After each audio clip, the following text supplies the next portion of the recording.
So ஜென்ரலாக ஒரு 45 வயசுலேருந்து ஒருத்தர் வெளியில் வராரு அப்படின்னு சொன்னீங்கன்னா, தயவு செஞ்சு உங்களுடைய சேலரி எக்ஸ்பெக்டேஷனை பழைய சேலரி லெவலில் எதிர்பார்க்காதீங்க. சம்டைம்ஸ் நீங்கள் வந்து 30% to 40% சேலரி ரெடக்ஷன் வரும்.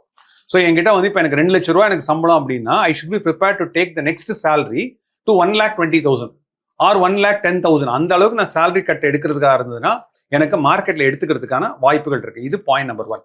பாயிண்ட் நம்பர் 2 வந்து பார்த்தீங்கன்னா, இப்போ டிசிஎஸ் மாதிரி ஒரு கம்பெனியில் ஒரு பே ஸ்லிப் நான் ஒர்க் பண்ணும் போதே ஒரு பே ஸ்லிப் கொடுக்குறாங்கன்னா, அந்த பே ஸ்லிப்பில் மாதம் வந்து எனக்கு வந்து கிளீனாக வந்து என்னுடைய ரிட்டையர்மெண்ட் பெனிஃபிட்ஸ் என்ன அப்படிங்கிறத பிரிண்ட் பண்ணியே கொடுத்துருவாங்க.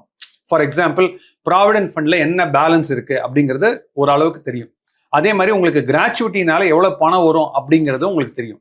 சூப்பர் ஆனிவேஷன் நீங்க சொன்ன மாதிரி ஒரு 25 வருஷம் ஒருத்தர் இருந்தாருன்னா அவருக்கு சூப்பர் ஆனிவேஷனால எவ்வளவு வரும் அப்படிங்கிறது தெரியும். அதே மாதிரி நீங்க அன்கிளைம்டு லீவ் லைக் அன்அப்ளைட் லீவ் இருந்தால் அந்த லீவ் டேஸும் அந்த பே ஸ்லிப்ல வரும். ஸோ ஜென்ரலாக எனக்கு இந்த மாதிரிலாம் வருது அப்படின்னு சொன்னீங்கன்னா, ஃபர்ஸ்ட் இந்த டைம்ல அவங்க பண்ண வேண்டியது 3 விஷயம் பண்ணணும். ஒன்று வந்து ஹெல்த், 2வது வெல்த், 3வது ரிலேஷன்ஷிப்ஸ். ஹெல்த்தை பொறுத்த அளவுக்கு கண்டிப்பாக இது ஒரு காட் கிவன் ஆப்பர்ச்சுனிட்டியை கூட பார்த்துக்கலாம். அது எப்படி பார்த்துக்கலாம்னா, ஓகே எனக்கு ஏதோ ஒரு இடத்துல இருக்கு, இந்த ஹெல்த்தை மட்டும் நான் எப்படி ப்ரொடெக்ட் பண்ணணும், அதுக்கு வேணுங்கிற அளவுக்கு ஒரு டேர்ம் இன்சூரன்ஸோ இல்லைனா ஒரு லைஃப் இன்சூரன்ஸ், ஏன்னா எவ்வளவு லோன் இருக்குன்னு தெரியாது. 45 வயசுல எப்படி எடுக்க முடியும்? சார் 45 வயசுல டேர்ம் இன்சூரன்ஸ் எடுக்கலாம்.